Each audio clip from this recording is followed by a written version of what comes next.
Good morning, friends. On the today's lecture, we will continue with our subject, that is Basel 3. Okay.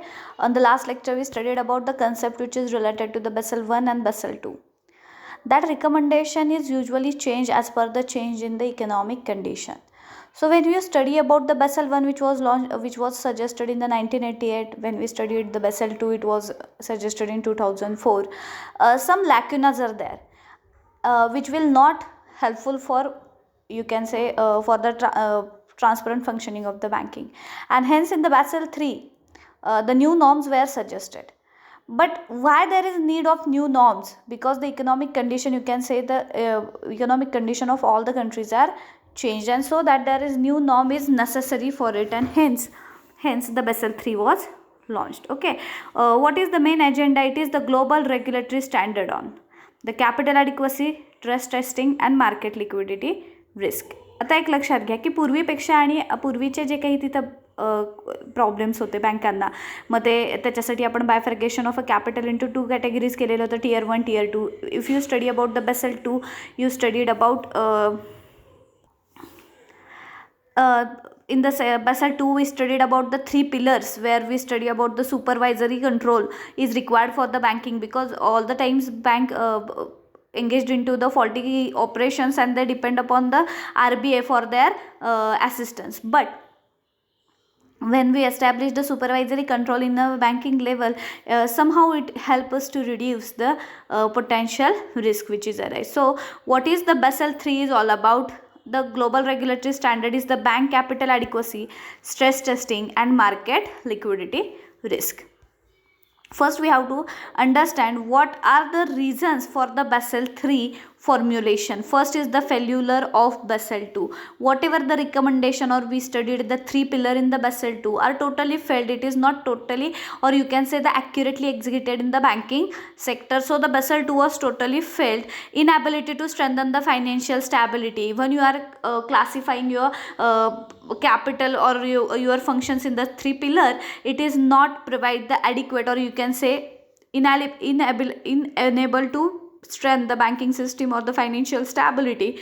Next is the insufficient capital reserve. Whether it is, when you think about the Basel 1 or it is about the Basel 2, there is a requirement to keep an 8% CRAR, but it is not sufficient to cover the potential risk. So it is an inadequate capital reserve. Next is the inadequate comprehensive risk management approach. Okay, inadequate comprehensive risk management approach, in the sense, according to Basel 2, the pillar 3 suggested that there is a requirement of a supervisors to overview all the things, but it is also inadequate. They don't know how to execute the code of conduct given by the central bank and how to do the transparent banking operation. So it is also the inadequate. And next is the lack of uniform definition of a capital. The definition of a capital is not uniform, right? Because when you think about the Basel 1, there is requirement of a 2 capital, that is tier 1 and tier 2. In the Basel 2, the concept is totally different from Basel 1. Means the total definition, or you can say the comprehensive definition of the capital is not clear, so the banking sector become confused about it. Hence the Basel 3 was launched. What are the aim and object of Basel 3 is to minimize the profitability of the recurrence of the crisis in the greater extent, to improve the banking sector ability to absorb the shock arising from financial and economic stress, to improve the risk management and governance, and last, to strengthen the bank transparency and disclosures. When you study about the disclosure, prudential and exposure norms, here you know that some things the bank should have to disclose in front of their customers, and that disclosure norms are always mentioned below of your balance sheet. Okay, means you should be totally aware about it, ki how much you have to disclose with the customer and how you have to kept a confidential. These things is to be mentioned in the Basel 3. Okay, the next concept is about the target, the bank level or the micro prudential, which will help to raise the resilience of the individual banking institution in the period of stress. The macro prudential system wide risk that built up across the banking sector, as well as the pro-cyclical amplification of the risk over the times. Means when you think about the banking level or the micro prudential, it helps to raise the resilience of the individual banking institution of the period of stress. The key elements of the reforms are to increasing the quality and quantity of a capital, enhancing the risk coverage of the capital, introducing the leverage ratio, improving the liquidity rules, establishing the additional buffer and managing the counterparty risk. Means main object of the Basel III was to increase the quality and quantity of a capital, enhancing the risk coverage of the capital, including the leverage ratio, improving the liquidity rules and establishing the additional buffer, managing the counterparty risk. Okay, now we are going to study what is the Basel III is all about. In this slide again I am going to share the Basel 1 norms are there, Basel 2 norms are there, but which we already covered in the last lecture. So in this slide we just focused on which are the main theme of the Basel III. Here you can say that the strengthening global capital framework. Here the capital reform is to be there, liquidity standard, because तुम्हाला माहीतच आहे की 2008च्या मंदीनंतर मात्र banking सेक्टर्सला लिक्विडिटीचा खूप जास्त problem face करावा लागला. Liquidity is nothing but the cash holding capacity. खूप बँका ह्याच्यापासून सफर करत होत्या आणि मग ते स्टँडर्ड वाढवण्यासाठी बेसेल 3 मध्ये रिकमेंडेशन देण्यात आलेली आहे. Next is the systematic risk and the interconnectedness. Now what are the capital reform you required? These are the 3 types you have to study under the Basel III. One is the capital reform is required, liquidity standard should be there, and the systematic risk and interconnectedness. Now we are going to study the capital reform. Which capital reform is necessary for the banking sector as per the recommendation of BIS, that is Bank for International Settlement. That a new definition of the capital should be there. The capital conservation buffer, counter-cyclical capital buffer and minimum capital standard. As you study in the Basel first, there is bifurcation of the capital into 2 parts, that is tier 1 and tier 2. But in this concept, there are classification of the capital reform into the 3 parts, that is capital conservation buffer, counter-cyclical capital buffer and minimum capital standard. Okay, here again they mentioned that the new definition of a capital, the total regulatory capital will consist of some of following elements. One is the tier first, which we already studied in the Basel 1, and tier 2 is the capital for each 3 category above the 1A, 1B or the 2. There are the single set of the criteria in the instrument is required to meet before the inclusion and relevant category. म्हणजे इथं फक्त तुम्हाला लक्षात ठेवायचं आहे की capital रिफॉर्ममध्ये tier 1 आणि tier 2चं जे classification आहे ते मोर कॉम्प्रिहेन्सिव्ह केलं. That's it, nothing difficult in it, just they explain it comprehensively. Okay, the capital conservation buffer, that is your second point related to the Basel III. The capital conservation buffer is designed to ensure that bank built up the capital buffer outside the period stress which can be drawn down as the loss are incurred. म्हणजे capital conservation buffer हे तुम्ही बँकेनं केलेल्या कॅपिटलचा एक भाग तुम्ही एक वेगळा setup केला पाहिजे की तो जस्ट जेव्हा रिस्क अराईज होईल तेव्हाच तो तुम्हाला काढायचा आहे. त्यालाच नाव दिलेलं आहे त्यांनी buffer zone, in the sense the capital buffer outside the period of stress. A capital conservation buffer is 2.5% comprised of common equity of tier 1 established about the regulatory minimum capital requirement. म्हणजे इथे capital conservation buffer जे काही आहे ते किती असावं तर 2.5 of comprised of your common equity tier 1. It is established about the regulatory minimum capital requirement. Right. Outside the period of stress, the bank should hold the buffer of capital above regulatory minimum. आता ही कंपल्शनच त्यांच्यावर केलं गेलेलं आहे की तुमच्या कॅपिटलच्या बाबा 2.5% conservative capital buffer म्हणून तुम्हाला मेंटेन ठेवावं लागणार आहे. त्यानंतर नेक्स्ट आहे counter cyclical capital buffer. What is it about? The counter cyclical buffer aim to ensure the banking sector capital requirement to take the account of the macro financial environment in which the bank operates. It will be deployed by the national jurisdiction when the aggregate credit growth is just to be associated, built up of a system wide risk to ensure the banking has buffer of a capital to protect its against the future losses. म्हणजे counter cyclical कॅपिटलची एक छोटीशी definition त्यांनी इथं काय mention केली बघा. It aim to ensure the bank sector capital requirement to take the account the macro financial environment in which the bank operate. आतापर्यंत आपण सगळं मायक्रोशी रिलेटेड बघत होतो. It is related to the internal things of the banking sector. But when you consider the macro environment, तर तो जो भाग येणार आहे तो काउंटर सायक्लिकल कॅपिटल बफरशी रिलेटेड येणार आहे. It will be deployed by the national jurisdiction when the exceed aggregate credit growth is just to be associated the built up and the systematic wide risk to ensure the banking system has a buffer of a capital to protect it against the future potential losses. आता एक लक्षात घ्या की 1991 नंतर बँका ह्या global competition face करायला लागलेल्या आहेत आणि त्यामुळे बऱ्याच वेळेस फॉरेन फ्लो इन इंडिया बऱ्याच वेळेस आपल्याला तिथं दिसत असतो की फॉरेन इन्व्हेस्टर्स येतात, फॉरेन बँक्स आहेत जे इन्व्हेस्ट करताना दिसत असतात आणि त्यांच्या ह्या टफ कॉम्पिटिशनमुळं बरेचसे प्रॉब्लेम्स तिथं अराईज होऊ शकतात किंवा तिथं काही आपण म्हणू शकतो की ऑब्स्टॅकल्स येऊ शकतात in the domestic banking sector. तर तो मुद्दा इथं सांगितलेला आहे की it will deployed by the national jurisdiction where the excess aggregate credit growth वाढलेली आहे. कर्ज द्यायचं प्रमाण, ॲग्रिगेट म्हणजेच काय तर सरासरी क्रेडिट द्यायचं प्रमाण जे काही आहे ते वाढत चाललेलं आहे. आणि system wide risk to ensure banking system has buffer of capital to protect it against future potential loss.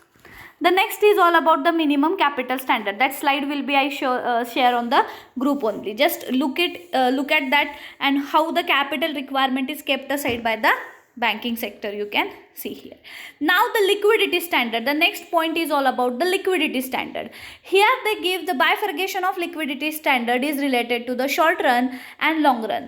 The liquidity coverage ratio, that is LCR, and second is the long term is nothing but net stable funding ratio. Liquidity means your cash holding capacity is divided into two categories. If you fulfill your short term requirements, then it is LCR. Okay, and if you're looking for the long term, then it is under NSFR. Okay, net stable funding ratio. Now what is the short term LCR? The LCR is response from the Basel Committee to the recent financial crisis.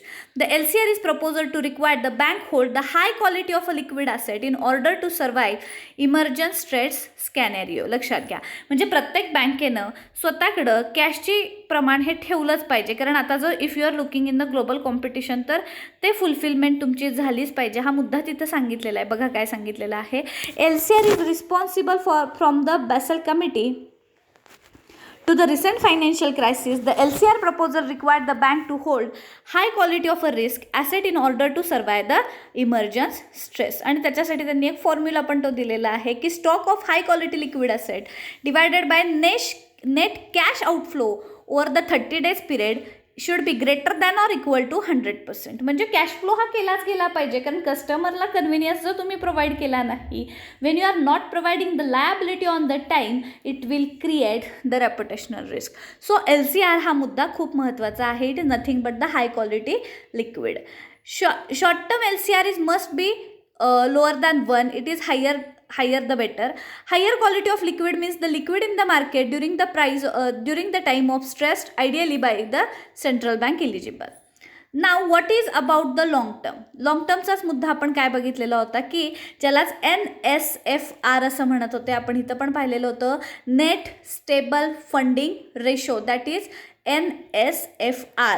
What is the NSFR objective? To promote the more medium and long term funding activity of the banking organization, ensure that the investment activity are founded by the stable liability, and to limit over the reliances or the wholesale short term funding to the money market. Long term लक्षात घ्या, if you are looking for the country's development, it is the long term procedure, and you should engage into the long term loan providing activity, and for that ensure that the investment activity are founded by the stable liability. So the formula is given for the NSFR, that is available amount of stable funding upon required amount of stable funding should be greater than 100%. Hey, both formula is very important. It will be asked for you can say in the MCQ, so focused on it.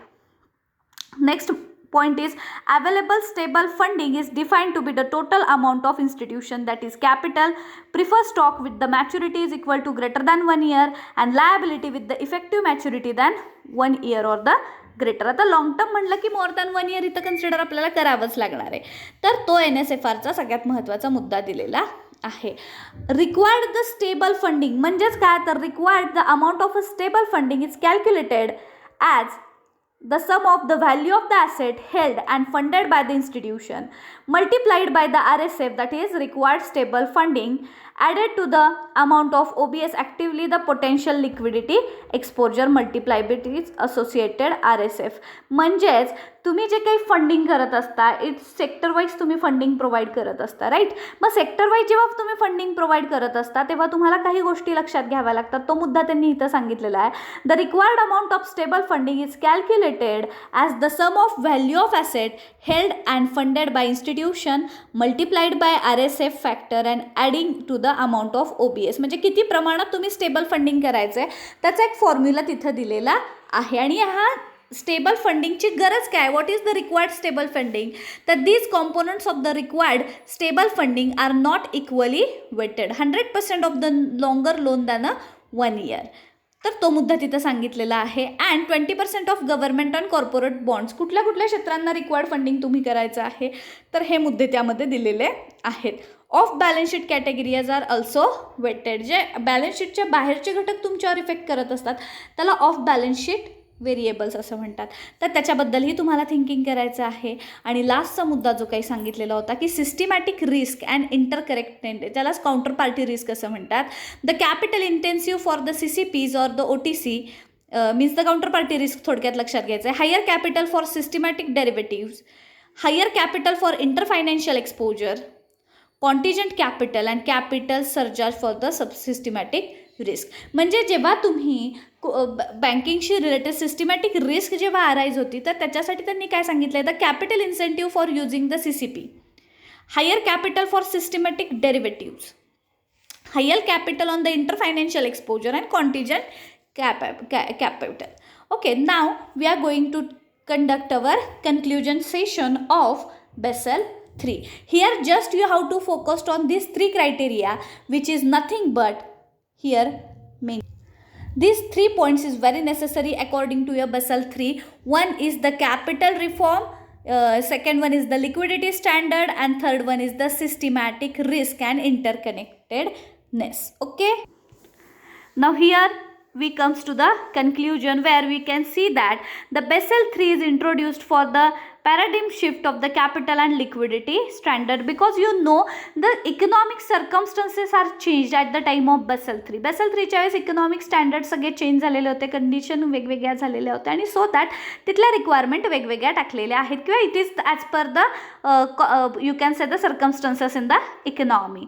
It was constructed and agreed that relatively record with the leave many elements unfinished and the final implementation date is long way off. अजूनही Basel III चे हे मुद्दे implement RBIनं केले गेलेले नाही आहेत, कारण कसं होतं प्रत्येक देशाची अर्थव्यवस्था ही वेगवेगळी आहे. त्यामुळं जरी रिकमेंडेशन BISनं दिल्या असतील तरी you cannot immediately implement it in your country because every country has their own problems. So they cannot implied और यू कॅन से जसं आत्ता म्हणतच होते की 2016 पर्यंत ते लागू करायचे बेसल 3चे नॉर्म्स, परंतु ते अजूनही काही झालेले दिसत नाही. 2010चं बेसल 3 आहे परंतु काही नॉर्म्स अजूनही इम्प्लिमेंट झालेले दिसत नाहीत, कारण it is depend upon your countries condition. Okay, this is all about the Basel III we studied in our lecture. Listen the lecture carefully and note down the notes. I will share the PDF regarding it very soon. Thank you so much.